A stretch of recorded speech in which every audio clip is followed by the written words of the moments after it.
Video I want to talk about today, a little concept I have. I've termed it training disguised as exercise. So this just kind of means training means that you have a set system basically that this workout. So my workout today is building on my workout that I had the last time I worked out, and this workout today, the next workout is going to build on the one I had previously. And you're basically going like this. Each workout has a purpose, basically. Exercise being defined as something that just a physical activity, just any physical activity designed to fulfill that day's need. It's not really building necessarily. To a degree, it might be building, but it's not an organized building system. So I like to, and I find people exercise because they want variety. People want variety in their exercises. And then that's fine. Some people need that. Some people don't. Some people just want to come in and do something that just builds on what they did last time. So maybe they just want to squat, but just build on that. And I find sometimes that's a great thing to do. I find it's important to do that at certain points of the year. But I find a lot of time people want a little bit of variation. But what I do is I give them variation within a set system. So I group exercises, and all these exercises aren't the same necessarily, but I group them into human movement so that we end up doing the same things but just with a slight variation. So I group things in 5 different categories: squats, presses, hip hinges, pulls, upper body pulls, and any type of abdominal work.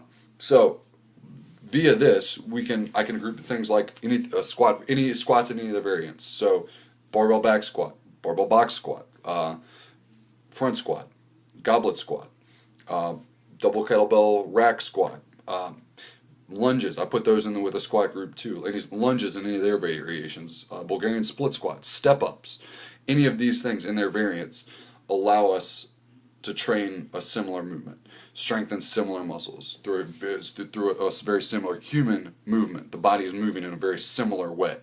And then presses. So presses could be bench presses, overhead presses, incline presses, on the floor push-ups, and variations of all these things. And there's so many variations of these things. Just the important thing is to have a big toolbox of these exercises. Hip hinges. So this would mean deadlifts and their variants, kettlebell swings, good mornings, Romanian deadlifts, hexagonal bar deadlifts, all these things where you're hinging at the hips, putting more of this focus on strengthening the hips versus strengthening at the knee via more of a knee bend with a squat. And then upper body pulls, so this could be some type of horizontal pull via one-arm dumbbell row, a bent over barbell row, bent over dumbbell row, inverted row, and then vertical pulls, pull-ups and their variations, different hand placements, grips, and widths, and then maybe lat pull downs, things like that, and all the various attachments that you have for that. And then some type of core work. So core being rotational core, static core holds like planks and their variants, and maybe some type of dynamic core exercise with a Turkish get up. Maybe sit-ups, things like that. You're all working your core. That's the point. You can figure out exercises within this, and then you can figure out exercises within this that work for certain people. I find some people don't work well with sit-ups. That's okay. I find sometimes people don't work well with barbell back squats, but most of the time those people look really good doing front squats and variations of front squats with a weight placed in front of the body.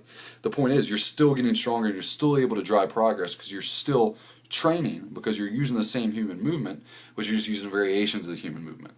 And so I can program things out like that. So we're doing something fun and maybe a little bit new and keep people engaged each time, and people keep people interested, so that they're not kind of and I think that's an underrated thing. Some people need to be interested and entertained to a certain degree with their exercise.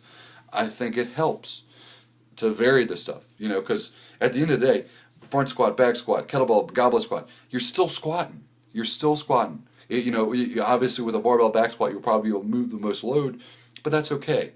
I mean, most people don't need to move the most load. Most people just need to squat, physically squat.